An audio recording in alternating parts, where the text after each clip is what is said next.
और अब खबरें तफसील से। रफाल सौदे पर सीएजी रिपोर्ट राज्यसभा में पेश हो चुकी है। सीएजी रिपोर्ट में रफाल सौदे के सस्ते होने की बात कही गई है। रिपोर्ट में कहा गया है कि मोदी हुकूमत ने सस्ते रफाल तैयारे खरीदे हैं। एनडीए का सौदा 2.86% सस्ता है।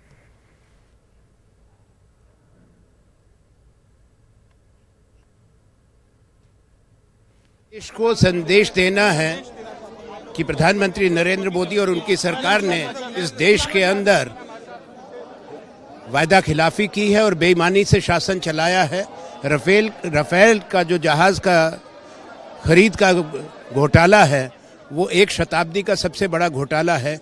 रोज उसमें नई नई बातें सामने आ रही हैं कि किस तरह से प्रधानमंत्री स्वयं संलिप्त रहे हैं, उनका हस्तक्षेप रहा है, देश को नुकसान हुआ है और सुरक्षा से समझौता हुआ है। रफेल के मुद्दे पर तो हम एजिटेट करते रहे, जिस तरह से 2 साल से हम रफेल के मामले को लेकर हम लोगों ने सदन के अंदर और सदन के बाहर इसकी इंक्वायरी की बात करी, वो बात हम करते रहेंगे। कि आज क्यों हो रही है, हमारी डिमांड कब से है, और आज जेपीसीबी की डिमांड हम सिर्फ जनता को बताना चाहते हैं कि अब डिमांड नहीं होगी, आगाज होगा और 2019 में जनता इनको बताएगी।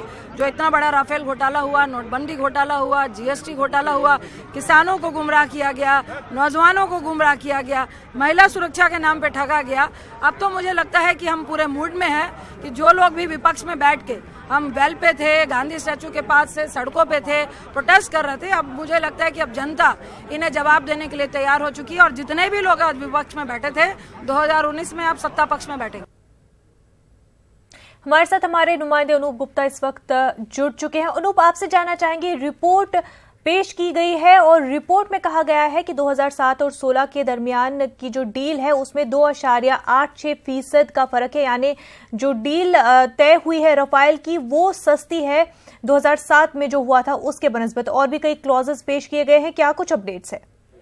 देखिए, बड़ी राहत कह सकते हैं सरकार के लिए, क्योंकि जिस तरीके से विपक्ष और खासतौर पे राहुल गांधी और कांग्रेस लगातार सरकार को घेरे हुए थी, लगातार ये कह रही थी कि ये पिछली सरकार से ज्यादा पैसा लगाया गया इस डील में और सीधे इन्वॉल्वमेंट प्रधानमंत्री की बताई गई। सीएजी की रिपोर्ट साफ तौर से बताता है कि यूपीए सरकार में जो डील की जा रही थी और जो इस सरकार ने डील किया है उसमें बहुत सस्ते दरों पर खरीद की गई है एनडीए सरकार की तरफ से, नरेंद्र मोदी सरकार की तरफ से। आज पार्लियामेंट सेशन का आखिरी दिन है और जिस तरीके से सीएजी की रिपोर्ट आई है, एक तरह से कह सकते हैं कि बड़ा राहत है, क्योंकि इससे पहले सुप्रीम कोर्ट ने क्लीन चिट दे रखी है राफेल डील पर, और उसके बाद जिस तरीके से सीएजी की रिपोर्ट, कह सकते हैं कि ये विपक्ष को एक झटका, कह सकते हैं विपक्ष को झटका लगा है, क्योंकि लगातार विपक्ष इस मुद्दे पर हंगामा कर रही थी।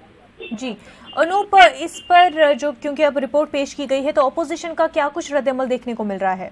लेकिन देखिए, जहां तक विपक्ष की बात करें, कांग्रेस की बात करें, कांग्रेस लगातार कह रही है कि एक चौकीदार जनरल की एक रिपोर्ट है, इसको विपक्ष की तरफ से खारिज की गई है और लगातार विपक्ष जो है अब भी जेपीसी की मांग पे अड़ा हुआ है कि इस मसले पर जेपीसी ही होनी चाहिए, जिससे दूध का दूध और पानी का पानी हो सके।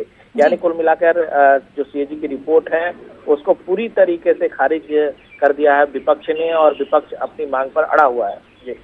जी अनूप, बहुत बहुत शुक्रिया आपका तफसीलात फराहम करने के लिए।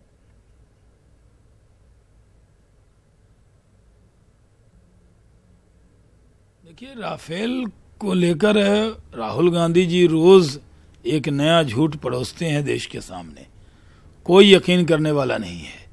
जिस तरह की भाषा वो बोल रहे हैं, देश की जनता उनसे नाराज हो रही है।